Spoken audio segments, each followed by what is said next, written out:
오늘 성경 말씀은 누가복음 22장 7절에서 14절입니다. 유대인들의 최고 명절인 유월절을 준비하기 위해 신약 시대의 유대인들은 무척이나 분주하였습니다. 이것은 마치 과거 추석과 설날을 앞두고 일주일이나 한 달 전부터 명절 준비로 분주한 것과 같습니다. 예수님도 유월절을 준비하기 위해 베드로와 요한을 성 안으로 미리 보내 객실을 준비하게 하셨습니다. 유대 달력으로 첫 달인 니산월 14일 저녁부터 시작되는 유월절 준비의 가장 하이라이트는 그 전날인 13일 저녁부터 집안 구석구석에 있는 누룩을 제거하는 것이었습니다. 신약시대에는 올리브 램프를 밝혀 가며 구석구석에 있던 누룩을 찾아내어 일정한 장소에 모아두었다가 성전에서 보내는 신호에 따라 동시에 불태워야 했습니다. 누룩을 제거한다는 것은 이스라엘을 거룩한 백성으로 부르신 하나님의 뜻에 따라 순종함과 거룩해짐을 상징하는 의식입니다.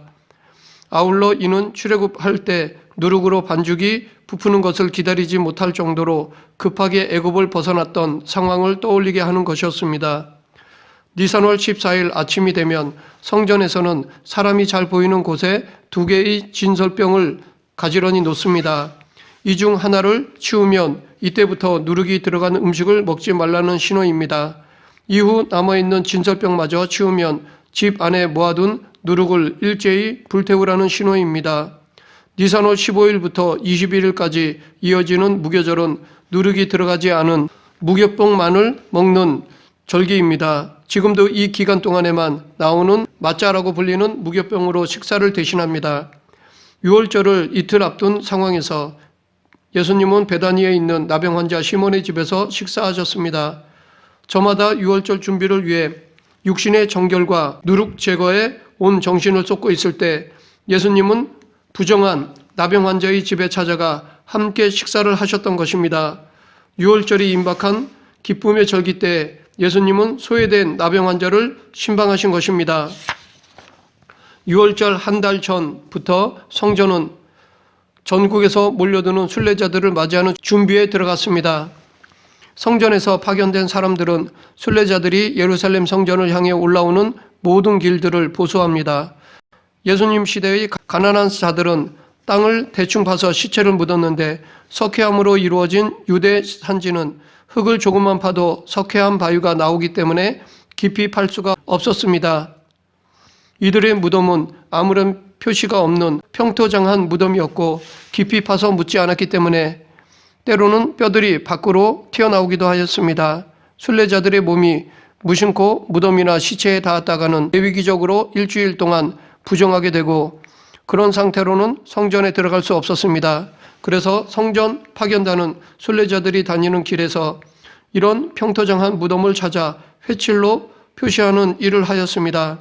순례자들은 이 표시를 보고 길을 돌아갔는데 그렇게 함으로써 시체를 접촉하는 부정을 피할 수 있었습니다. 그런데 성전 파견단이 순례자들이 다니는 길목에 있는 무덤들에 회칠을 하고 표시를 해두었지만 이를 보지 못하고 무심코 무덤을 지나는 경우도 있었습니다.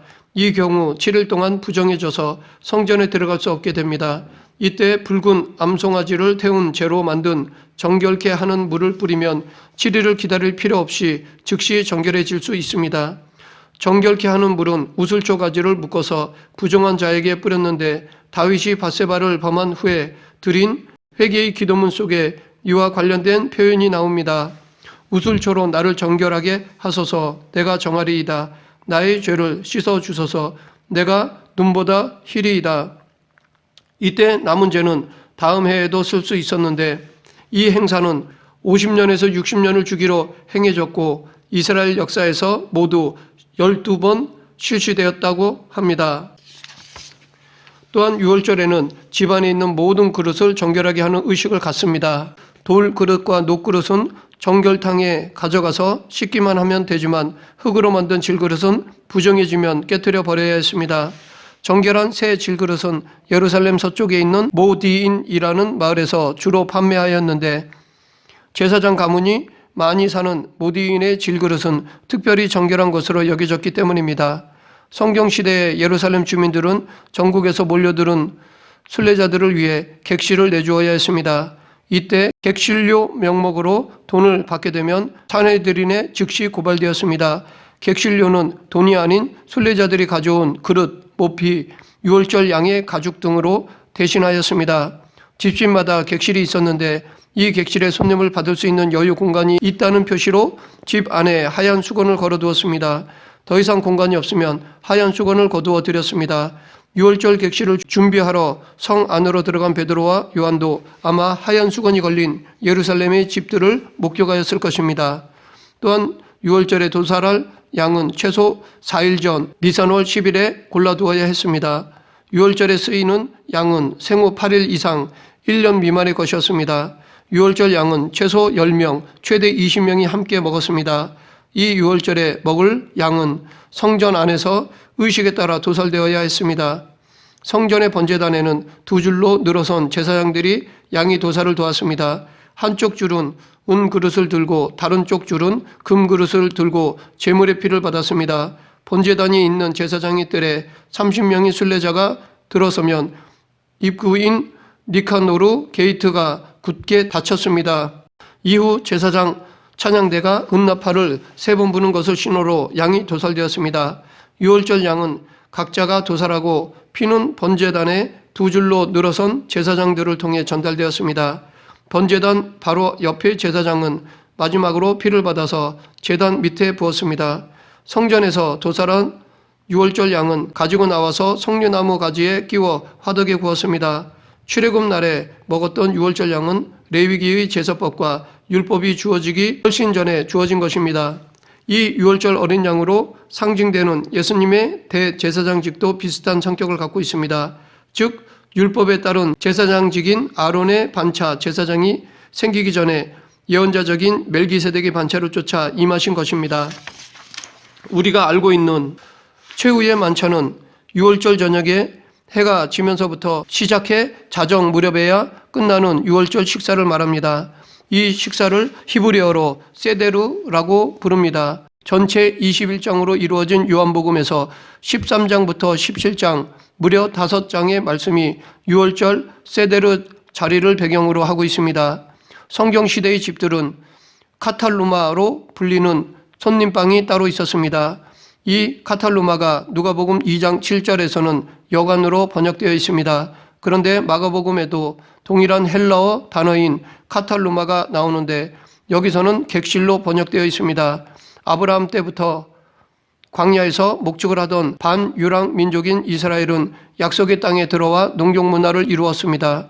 그러나 가나안 땅에 정착하면서 농경 문화로 바뀌었음에도 목축 문화의 유산이 남아 있었는데 그것이 바로 광야의 손님 대접이었습니다.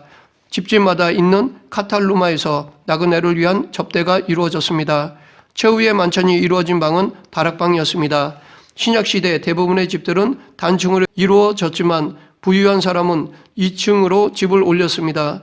이를 볼 때 마가복음의 저자 마가는 동시대 사람들 중에 그럭저럭 재력을 갖춘 사람이었습니다. 다락방이라는 번역으로 인해 우리는 한국의 다락을 생각하기 쉽지만 이것은 2층에 있는 방을 가리킵니다. 최후의 만찬방은 2층에 있는 카탈루마였습니다.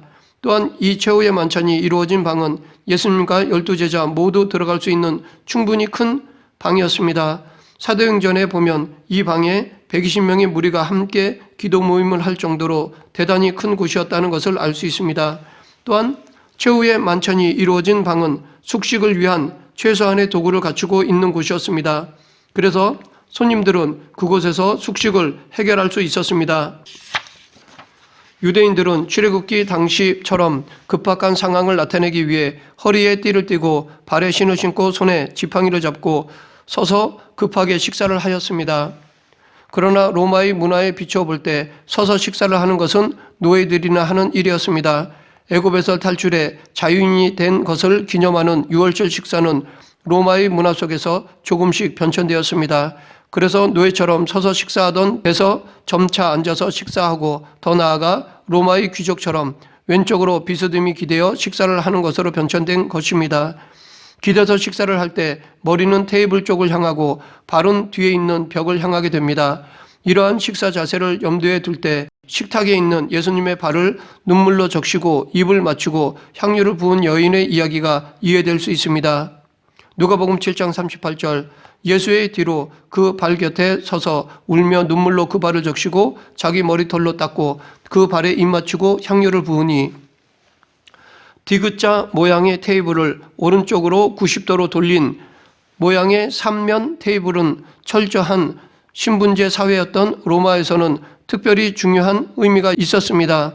로마 사회는 가장 상위층의 원로원 멤버를 시작으로 귀족, 시민, 노예로 이루어진 사회계급 구조가 매우 엄격하였습니다. 공적 모임에서도 신분에 따라 자리가 정해져 있었습니다. 3면 테이블의 경우 상석과 말석이 확실하게 구분되었는데 이는 당시 로마의 계급사회에 맞게 고안된 것이었습니다. 디귿자 모양의 3면 테이블이 갖추어진 최후의 만찬장에 들어갈 때 제자들의 주된 관심사는 과연 누가 상석에 앉느냐라는 것이었습니다. 그래서 누가복음 22장 24절에서 만찬장에서 식사하던 중 서로 누가 크냐의 문제로 제자들 간에 실랑이가 일어난 이유를 알 수 있습니다. 디귿자 모양의 3면 테이블의 상석은 왼쪽 날개 부분에 있는데 일반적으로 3명이 그곳에 앉았습니다. 이 왼쪽 날개 부분의 중앙은 그 잔치의 주인공인 예수님이 앉으셨습니다. 그리고 그 주빈의 오른쪽 자리는 주빈이 가장 신뢰하는 사람이 앉았는데 요한이 그 자리에 앉았습니다. 요한은 요한복음에서 자신을 늘 예수님의 사랑하는 자로 표현하였습니다. 그리고 왼쪽으로 비스듬히 기대에 앉은 당시의 풍습을 통해 볼 때 요한은 분명 예수님의 오른쪽에 앉아서 왼쪽으로 기대어 예수님의 품에 안길 수 있었을 것입니다. 요한복음 13장 23절 예수의 제자 중 하나 곧 그가 사랑하시는 자가 예수의 품에 의지하여 누웠는지라. 잔치 테이블 상석에 있는 주변의 왼쪽 자리는 가룟 유다였을 것입니다. 이것은 예수님이 떡을 찍어다가 유다의 입에 넣어준 것을 통해서 확인할 수 있습니다. 당시 테이블은 3명이 한 조가 되어 겸상을 하였는데 아마도 오른쪽으로 떡을 찍어다가 자신의 왼쪽에 앉아있는 가룟 유다의 입에 넣어줬을 것입니다. 요한복음 13장 26절 예수께서 대답하시되 내가 떡 한 조각을 적셔다 주는 자가 그니라 하시고 곧 한 조각을 적셔서 가룟 시몬의 아들 유다에게 주시니 가룟 유다가 예수님의 왼편에 앉았다는 것으로 우리는 예수님은 배반자 유다의 품에 안겨서 식사를 하셨다는 것을 알 수 있습니다. 유다의 배반을 이미 알고 계셨던 예수님은 원수의 품에 안겨서 식사를 하심으로써 자기 사람들을 끝까지 사랑하신 모범을 보이셨던 것입니다. 한편으로 자기 품에 안긴 예수님을 보며 유다는 제대로 식사를 할 수 없었을 것입니다. 특히 자신의 배반을 예언하시고 친히 떡을 찍어다가 입에 넣어주시는 순간 유다의 심장은 아마도 괴로웠을 것입니다. 결국 버티다 못한 유다는 만찬장을 떠나게 된 것입니다. 예수님은 유월절 만찬을 마치신 후 자신의 옆에 앉은 제자들로부터 차례대로 발을 씻겨주셨습니다. 민망하지만 제자들은 순순히 예수님께 자신의 발을 맡겼습니다. 드디어 말석에 앉아있던 베드로 차례가 되었지만 그는 발을 내밀지 않고 버텼습니다. 일반적으로 하인들이 옆에서 시중들며 발을 씻겨주어야 하지만 하인이 없다면 당연히 가장 말석에 앉은 사람이 참석자들의 발을 씻겨주는 것은 당시로서는 불문율이었습니다. 베드로는 말석에 앉은 것도 서러운데 다른 제자들의 더러운 발까지 씻어주어야 하는 것이 영 내키지 않았을 것입니다. 베드로가 끝까지 하지 않자 예수님께서 일어나셨던 것입니다. 베드로는 자신이 해야 할 일을 예수님이 하시자 민망하고 죄송스러웠습니다. 그래서 그는 자신의 발을 씻길 수 없다고 한 것이었습니다. 이렇게 수제자 베드로가 말석에 앉은 이유는 평상시 베드로의 성격으로 볼 때 베드로는 말석에 앉을 사람이 아니었습니다. 그는 모든 면에서 첫째를 자처했던 사람이었습니다. 승부욕이 강하고 늘 첫째가 되고자 했던 베드로는 요한과 가룟 유다가 상석을 차지하자 차라리 가장 말석으로 가지 않았나 생각해 봅니다.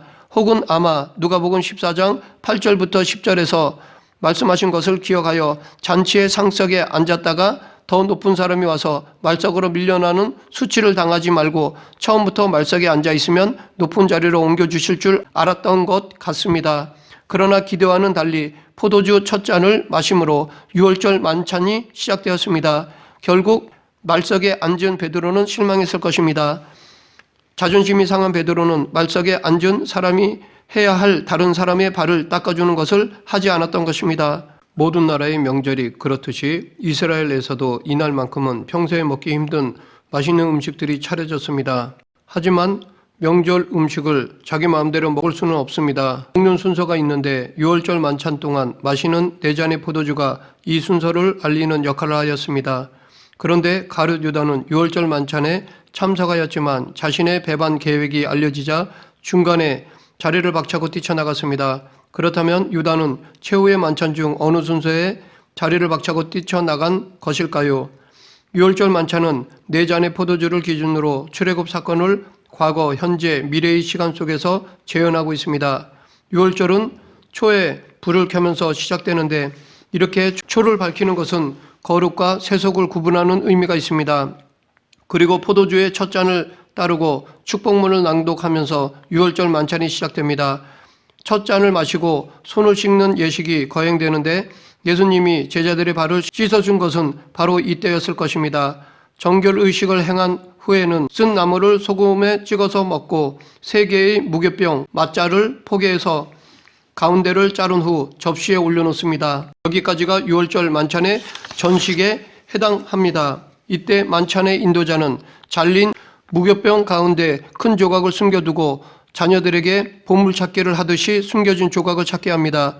이 숨겨진 조각을 아피코만이라고 하는데 이것은 후식을 의미합니다. 그리고 만찬에 참석한 사람 가운데 나이가 가장 어린 자녀가 4가지 질문을 합니다. 이렇게 4가지 질문을 하는 것은 출애굽의 역사를 자녀에게 가르치라는 명령이 4번 반복되기 때문입니다. 그 4질문들은 왜 이 밤에는 무교병을 먹는가요? 왜 이 밤에는 쓴 나물을 먹는가요? 왜 이 밤에는 쓴 나물을 소금물에 2번 찍어서 먹는가요? 왜 이 밤에는 비스듬히 누워서 식사를 하는가요? 입니다. 예수님 당시 최후의 만찬 자리에서는 가장 연소자였던 요한이 이 질문들을 하였을 것입니다. 이 질문에 대답을 하면서 만찬의 인도자는 출애굽 사건을 상세하게 설명해야 합니다. 이어서 포도주 2번째 잔이 준비되고 10가지 재앙을 낭독할 때마다 입에 머금은 포도주를 접시에 뱉어냈습니다. 이후 남아있는 2번째 포도주 잔을 마십니다. 그리고 무교병을 먹기 위해 축복문을 낭송합니다. 예수님은 이때 무교병을 떼어 축복문을 낭송하고 제자들에게 나누어 주셨습니다. 그리고 이 무교병을 자신의 몸에 비유하셨습니다.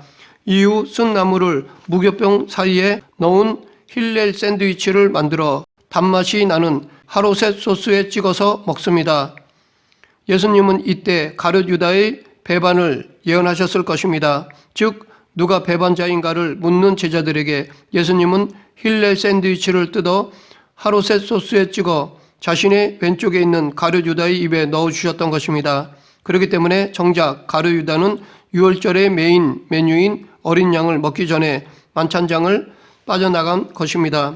그리고 나서 유월절 만찬의 메인 메뉴인 어린 양을 먹기 위한 축복문이 낭송되고 식사가 진행됩니다. 유대인의 가정에서는 식사를 마친 후 아이들이 숨겨진 무교병 조각인 아피코만을 찾는 시간을 갖습니다. 아피코만을 찾은 아이는 돈으로 보상을 받고 아피코만은 잘게 부수어 모든 사람들이 한 조각씩 먹습니다.